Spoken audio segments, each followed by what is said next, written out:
And a good Wednesday morning to you. Welcome into the Nick Craig Show, streaming live this morning on YouTube, Rumble, X, and Facebook. Don't forget that you can take the show with you 24/7 on demand by checking out the Nick Craig Show in your favorite podcast app.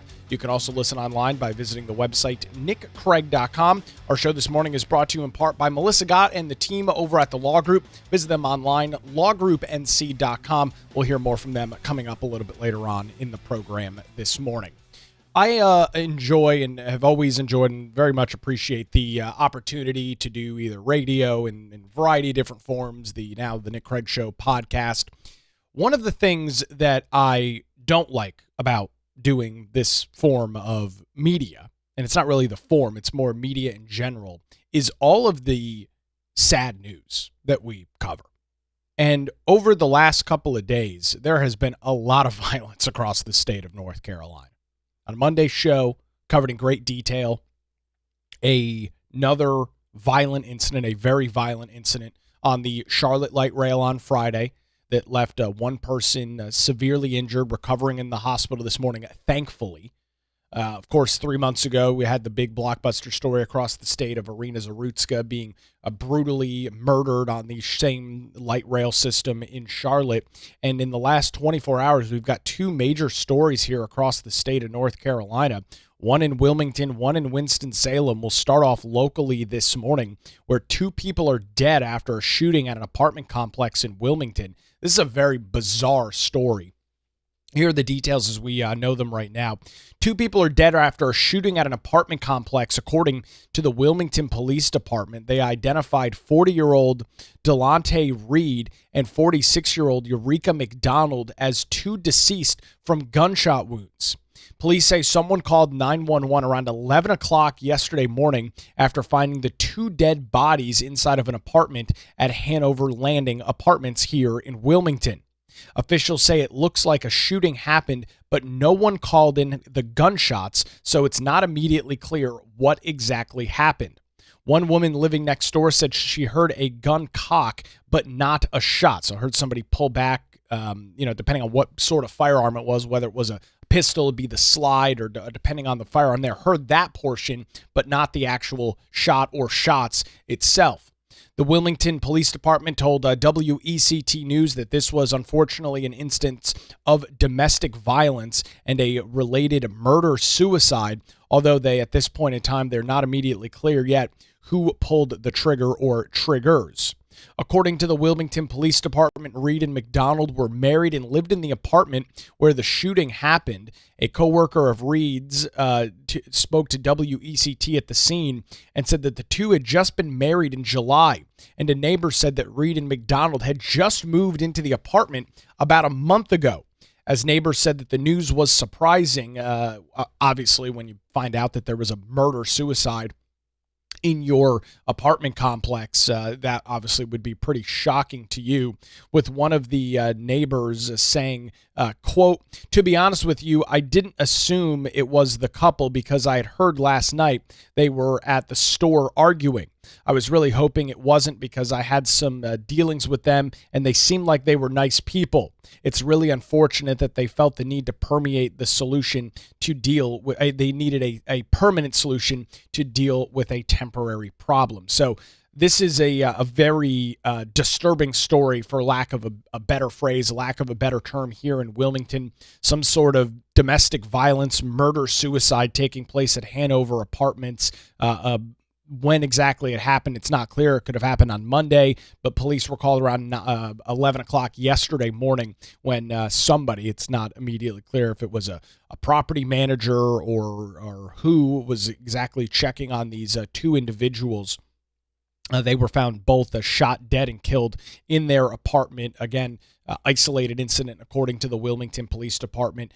Obviously, no suspect in custody, as it's believed one of the two individuals was the one that permeated the murder-suicide here in Wilmington. So a very weird story. We've seen things like this in the past. I will be the first to say this is not something we don't hear about often, but we have seen stories like this in the past. As soon as we get any additional information, we'll pass it along to you right here. And I'll take this as an opportunity to encourage you to follow the show on social media. You can follow me over on X at Nicholas M. Craig. Brought this in a breaking news form yesterday on social media shortly after 11 o'clock when we first started getting some information from the Wilmington Police Department. If you're not an X user and you've got a Facebook account, you can follow the Nick Craig Show as well on Facebook, where you can watch the show and check it out live each and every weekday morning. And again, stay up to date with that breaking news over on our Facebook page as well. Give a follow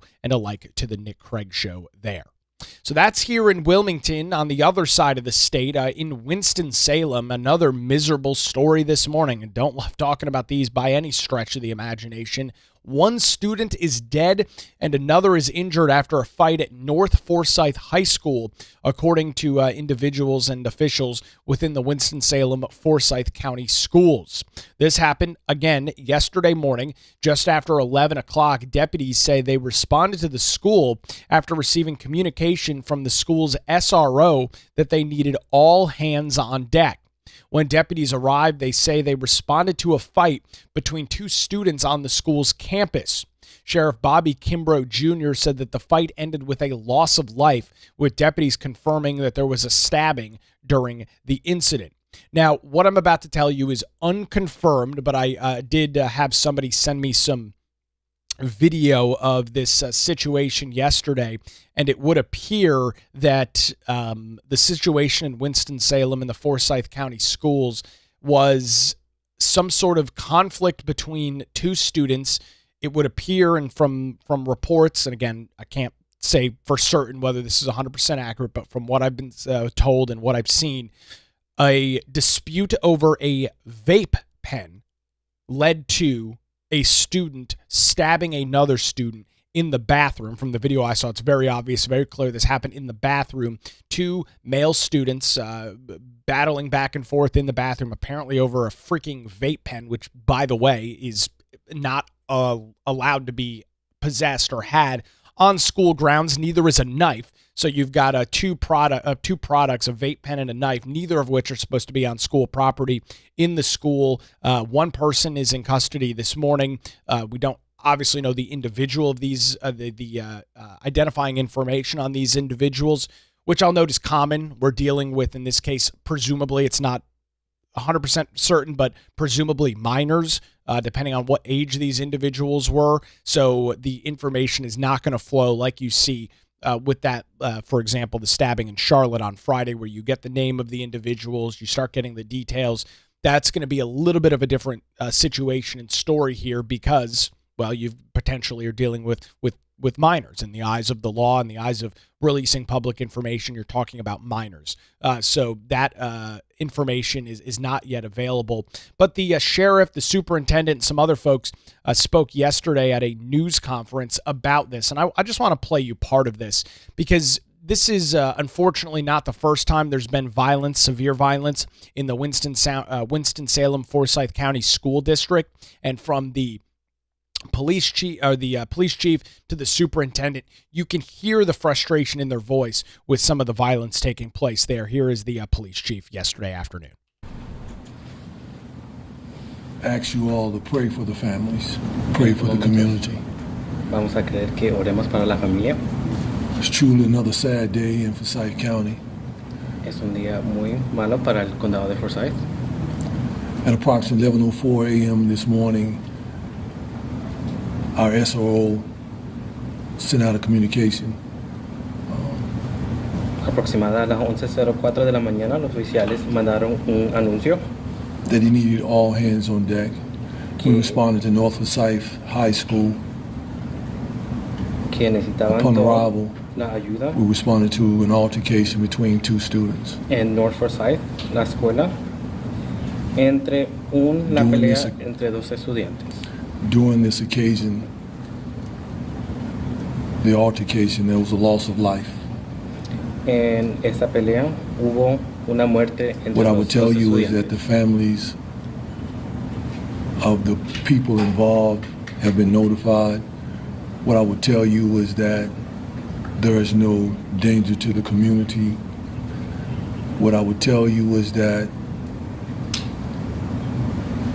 Winston-Salem Police Department, City of Winston-Salem, Emergency Management, the school system, we're praying with the family, for the family, to bring resolution.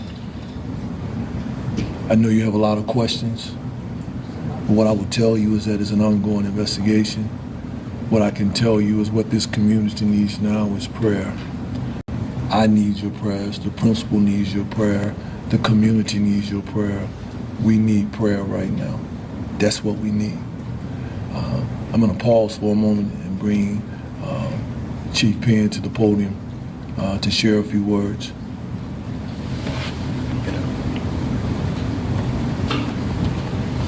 It's a dark day for our city.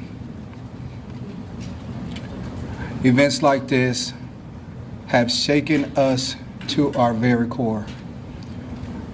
The Winston-Salem Police Department is an assisting agency in its investigation. Much like the Sheriff's Office and the school system, we're committed to identifying what occurred.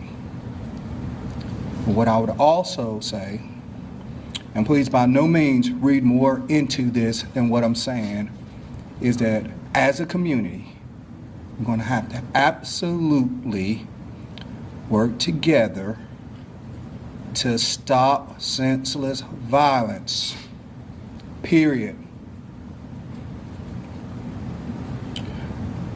I'd also like to say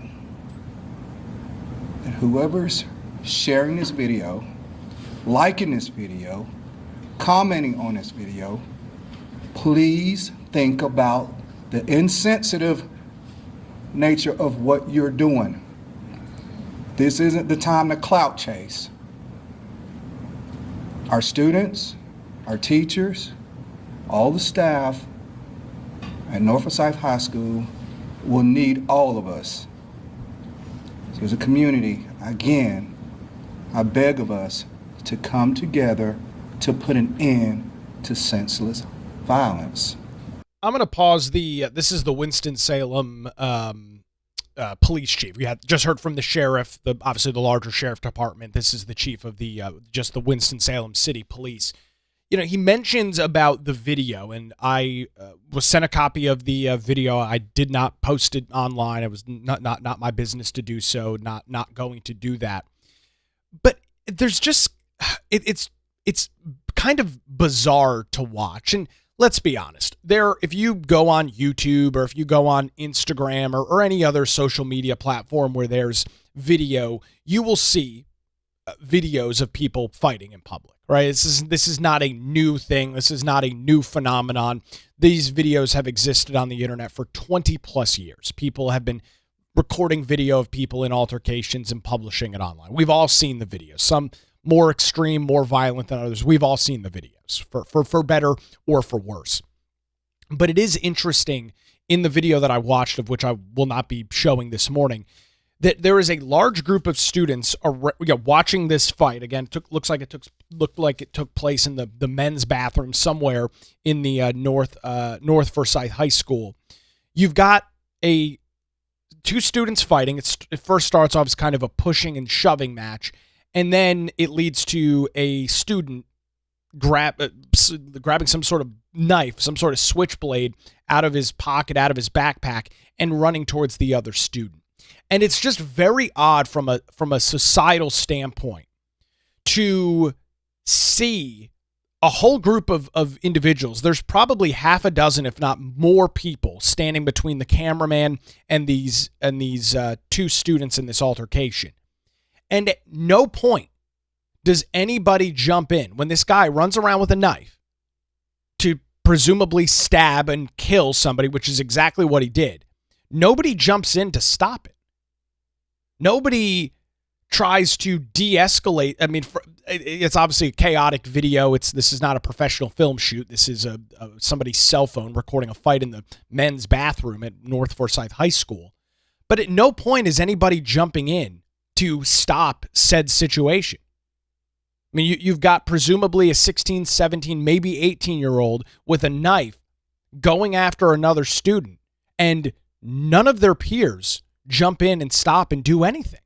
And I got some eerie vibes going back to the Irina Zarutska murder 3 months ago.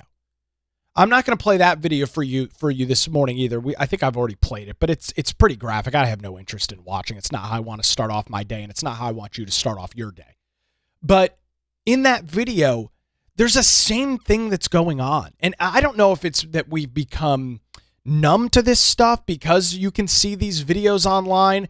I don't know if there's so much senseless violence that exists in our country and across the world that we've just kind of blanked this stuff out. But even with Irina Zarutska, the video clearly shows her getting stabbed in the neck multiple times by DeCarlos Brown Jr. There are people, she's on the, if you're looking at it from the angle of the video, she is on the right side of the train from the video. There are at least 3 people sitting to her left on the left side of the train, the aisle in the middle, seats on either side. And nobody does anything. And it's just a very bizarre and I'd say even kind of frightening thing to witness. You've got individuals actively being assaulted. And don't get me wrong. I'm not saying that everybody, and depending on the situation, I will be bluntly honest and perfectly honest with you this morning. I'm not going to sit here and say, oh, you have an obligation to jump in and stop violence. I don't think that individuals are obligated from a societal standpoint to jump in and potentially risk their own life to save somebody else. I'm not going to sit here and pretend and proclaim that you have an obligation to step in and potentially lose your life or deal with serious bodily injury to protect or save somebody else. I'm not saying that's your obligation. It is very weird, however, to watch these situations unfold when there is, for all intents and purposes, a large group of individuals, more than one, where you could have multiple people jump into a situation and try and stop it, and nobody does anything. This is exactly what happened with Irina Zarutska. I mean, there was multiple people on that train. Her neck is sliced. She's bleeding out on the floor of the train, and nobody does anything until DeCarlos Brown Jr. is ripping off his shirt and jumping off the train car. Nobody does anything. Very weird, and a very similar situation here in the Forsyth County School District yesterday. There's all of these other kids around, and nobody does a damn thing until the kid that's presumably stabbed runs out of the bathroom and collapses on the floor, which is what the video shows. Very, very weird, and I don't know if it's a growing thing. I'm not sure if this is, again, we're numb to this stuff because there's so much violence in media, whether you're talking about television, movies, video games, browsing through social media. You'll see some of the most hasten acts of violence that you could possibly imagine. This stuff is readily available. You don't have to search very hard. You don't have to go on the dark web to find these videos. They're plastered all over social media, whether you want to see it or not. And most people don't. But you'll be minding your own business, scrolling through something, and you're like, oh, well, here's somebody getting viciously assaulted. Here's somebody getting violently attacked, whether it's cell phone video or surveillance footage. It's very prominent. I just wonder if that has kind of numbed us as a society as to what to do in these situations. I think there's another part of it as well that over the last couple of years, we have seen, situations. Look at the Daniel Penny case in New York City. He tried to step in and not be the hero, but step in and stop a situation from unfolding. What ends up happening? He ends up getting murder charges levied on him in New York City. Fortunately, he was able to get through that and deal with those. But people see things like that and they're like, well, why the hell would I interject myself? I'm not the one being assaulted. I'm not the one being attacked. And I might have a attempted murder or murder charges levied over my head because I stopped a deranged lunatic from assaulting somebody on a public transit system in New York City. So I think you've got a couple of different elements all kind of combining together to lead us to this point where as a society, now I'm not saying we're okay with violence, but we watch these things unfold, and it's almost like we're watching a movie. It's almost like we're watching a television show. We're watching some sort of a piece of fiction, and it's not really happening right in front of our very eyes. So that's kind of an interesting thing that I noted watching this video. Of course, watching the video of Irina Zarutska, the Daniel Penny video is well circulated at this point. People have seen that all over the place. So just a little step aside on why, as a society, we don't jump in and do things. Now, maybe high schoolers, it's a little bit different. You're dealing with literal teenagers and whatnot. But with the Irina Zarutska murder, I mean, you had grown-ass adults sitting just feet away from her, and they're just kind of watching it all unfold in front of their very eyes. They're just watching this woman bleed out and die right next to them. And it's as if literally nothing is happening. Actually, nothing is going on at all. Very, very bizarre. Very, very weird. Back to the press conference from yesterday in Winston-Salem School District. And at this time, I'm going to turn the podium over to Dr. Phipps. That's the superintendent of the schools. I want to start by saying that our thoughts and prayers are with our students, staff, and family. When something like this happens, it impacts everyone involved, and that's certainly where our thoughts and prayers are. I want to express my sincere appreciation to local law enforcement and medical first responders for their quick responses and thorough work today. I also want to thank school faculty and staff members for their quick, responsive action. Today is a worst nightmare of any educator. We hurt when our students hurt, and this is the ultimate hurt that we can possibly feel. North Forsyth High School will be closed for students tomorrow. We will have our crisis team in place to meet with faculty and staff, and will extend those services to students upon their return. If immediate student needs arise, we encourage parents and guardians to look to the school's website for resources. As you've heard already, we covet your prayers, and certainly for all those involved. I know there's a lot of questions that you probably have, but here's what I'm going to say as we close. It's an ongoing investigation. What the family needs now is your prayers. I just left the family. They need your prayers. The governor sends his prayers and condolences. He reached out. But I need prayers from the community. I need prayers from everybody. The school needs your prayer. The principal needs your prayer. The students. So what I'm asking you all to do in this community is that let's take a day of reflection and see where we are. Let's talk to our children, because our children need us now. The future is in need of us right now. All of us have been crying all morning. We have. I won't be answering any questions right now. I won't. They won't, because it's an ongoing investigation. And I'm sure you have a lot of questions. But as soon as we bring closure, what I will tell you is we will push the information out to you, as we've always been transparent. What I will tell you right now is that we have some work to do. Not just work with this, but we have some work to do in our community. I love you all. Again, my condolences and prayers to the family and all those involved, the students that have witnessed this. And again, I thank you for your time. At this time, we'll be concluding this press conference. That's Sheriff Bobby Kimrow out of Forsyth County yesterday in Forsyth, as the violence continues in that area, with a student being stabbed to death and killed in North Forsyth High School yesterday.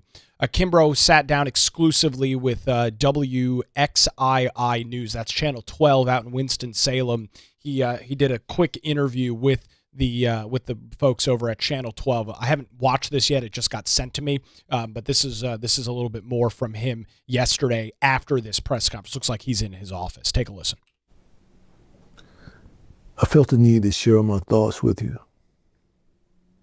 I was sitting in my office, and I got a text, and I called the person back.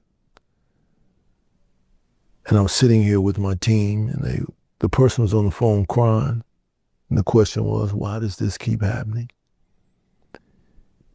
My message is to my community. Here's what I'm going to tell you. It's a sad day here. All of us are hurting.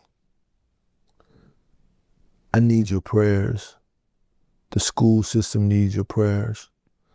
The students at that school, North Forsyth, need your prayers. There's a family whose child will be getting on the bus about now on the way home, but he's not. He lost his life in a stabbing incident at the school. They need your prayers.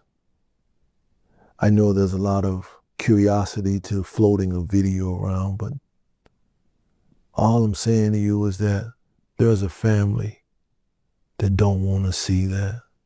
There's relatives that don't want to see that. I need for you to talk to your children, hug your children. They need you. I need you. There is no threat to the community. That was an isolated incident. There are no suspects that we're looking for. We have that part of the investigation under control. The part of the investigation that we don't have under control is the prayers. I promise you we will get through this. But I still need you to talk to your children. Love on them tonight. Make this an evening of conversation. I know you have a lot of questions, who, what, when, where, why, how, and I promise you, we've always been transparent. I've always spoken my mind, and at the right time, at the right place, I'll do it again. But right now, I need your prayers. I need your prayers. And we need your love. The families of this community need your love. There are people that are hurting. There are children that are hurting. Again, I thank you. As always, I love you. And we will get through this together. Thank you. Obviously, pretty emotional commentary there from the Forsyth County Sheriff, Bobby Kimbrough Jr., providing additional, not necessarily additional information, but providing additional insight as to what happened and what was going on in North Forsyth High School yesterday. And then when there's been violence in the past at the Forsyth County School District, Sheriff Kimbrough has really kind of pushed on the community to get this stuff under control, talking about, having these conversations with your children that are in the public school system or, any school system. And, you do have to wonder what is going through somebody's mind when they are taking somebody's life. And I'm not going to sit here and have a full-on psychiatric evaluation with you this morning. But we're not talking about adults. We're talking about teenagers. 15, 16, 17, maybe 18 years old that were a part of this situation yesterday. What has gone wrong in the upbringing of a child to where they, first of all, believe that they're justified in bringing a knife onto school property, and then second, believe that they are justified in pulling said knife out and stabbing and killing somebody else? I mean, that's really the question that's rattling around my brain and my mind this morning. What is going on that allows a situation like that to unfold? Yeah, I think a big part of it is accountability. And in large part, we lack that as a society, up and down the board, regardless of age, regardless of race, regardless of sex. It's a big issue that we have as a modern society. I think there's a huge lack of accountability up and down the board. And a lot of it, frankly, folks, starts at home, where you have individuals that are not held to account by their parents, their guardians, the ones that are responsible for them. And then you see that play out in public, whether it's at the public school system, whether it's a private school, whether it's just the public in general, shopping mall, wherever. There's a lack of accountability from a societal standpoint, and it's a huge, huge problem. Where the solution to a dispute over a freaking vape pen is, well, I'm going to go into the bathroom and stab and kill this guy. I mean, the idea that that is in any way, shape, or form logical is beyond the pale. It's not even close. And it is a very, very disturbing situation. It's not unique to Winston-Salem. It's not unique to North Carolina. We see this stuff all over the country. And it's predominantly, and I'm just going to be bluntly honest with you, it's predominantly young men, regardless of their race, or even almost regardless of their age. This could be as young as 12, 13 years old up into their mid-20s, early 30s. They just lack any sort of accountability or responsibility. And that can only come back to one thing: home. Your upbringing. Were you raised with the notion that actions have consequences? That you are responsible for the things that you do? We've got a comment coming in on our Rumble live chat this morning. I actually studied this, and what it officially comes down to is the absence of a rite of passage for boys into men. That sounds about right to me. And it's a bigger issue, more predominant issue for young males than it is young women. It's different challenges, different issues, sure.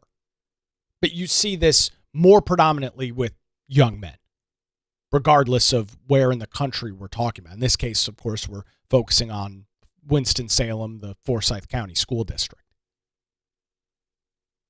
So we've heard from the sheriff in the past on similar issues. We haven't played the clips here on the show. They go back a couple of years. But we've heard from the sheriff before on these problems, on these issues, and getting people together, working through problems, being responsible for yourself, being responsible for your actions. And that is something that is seemingly lacking in society. And I don't know what the answer is. I don't know what the solution is. I don't know how we begin to roll the clocks back. But I mean, it seems like it's got to start at home. Because I don't think that I've got plenty of criticism for the public school system, but I don't believe that the public school system is teaching young men or young women that it is justifiable to stab somebody when you've got a conflict. I don't think that they're teaching young men that, when you get into a conflict with somebody, the solution is to whip out a knife, whip out a firearm, and shoot and kill or stab somebody. I don't think that's being taught at the public school system. And I'm not even saying that that's being taught at home, but there's got to be something wrong with the way that these individuals are being brought up, that these actions seem justified. Another comment coming in on our Rumble live chat, gentle parenting. I'd say gentle parenting. I'd say lack of parenting at all.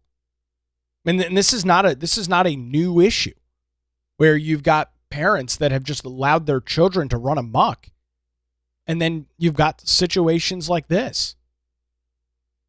You've got another, situation as well where you've got gangs and violent groups in a community that prey on and take advantage of these individuals.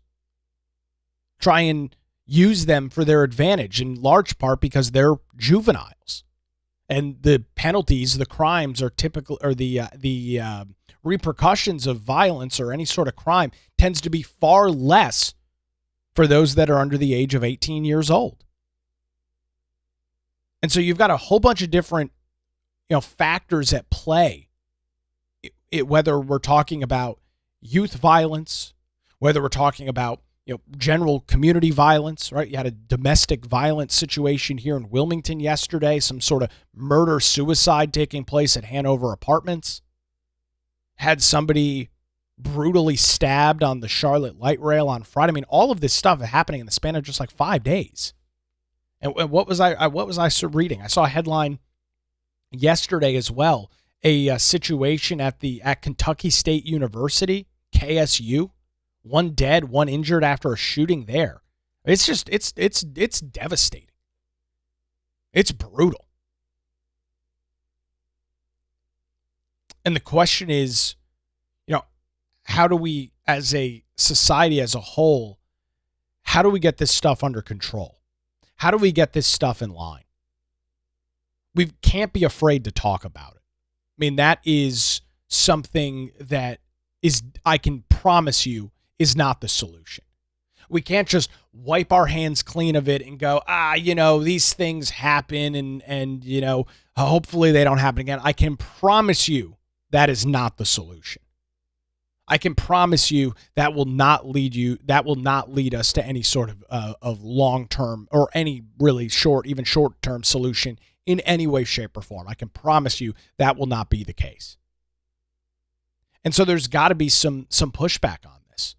There's got to be some accountability for parents or legal guardians that are raising children. That's what we're talking about this morning in Winston-Salem, on what is going on outside of school.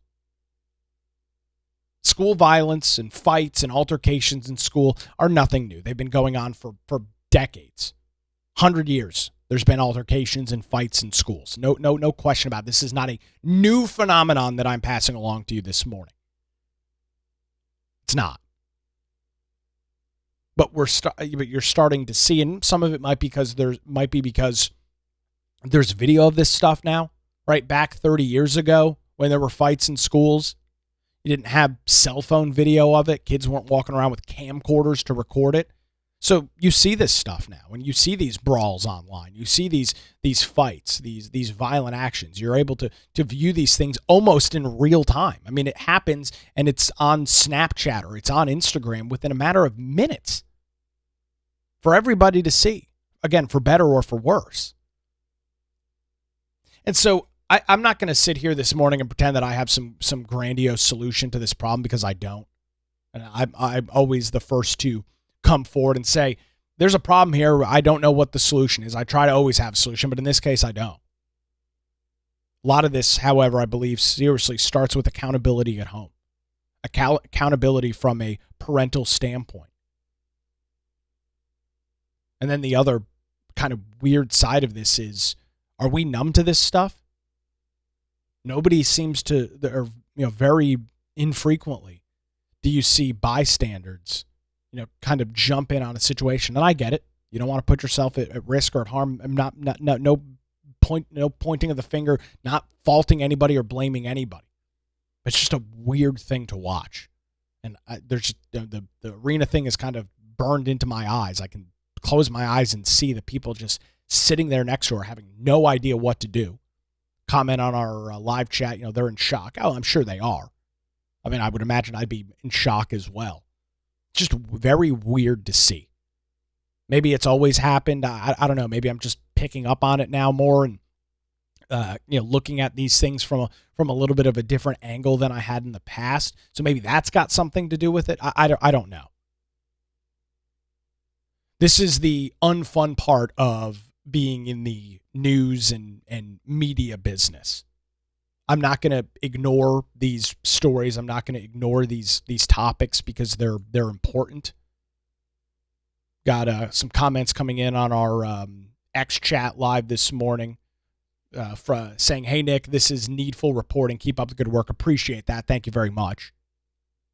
I just don't enjoy it. It's not.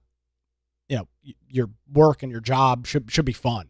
We have a lot of fun, useful, insightful conversations. It's just not. It's sad. It's miserable.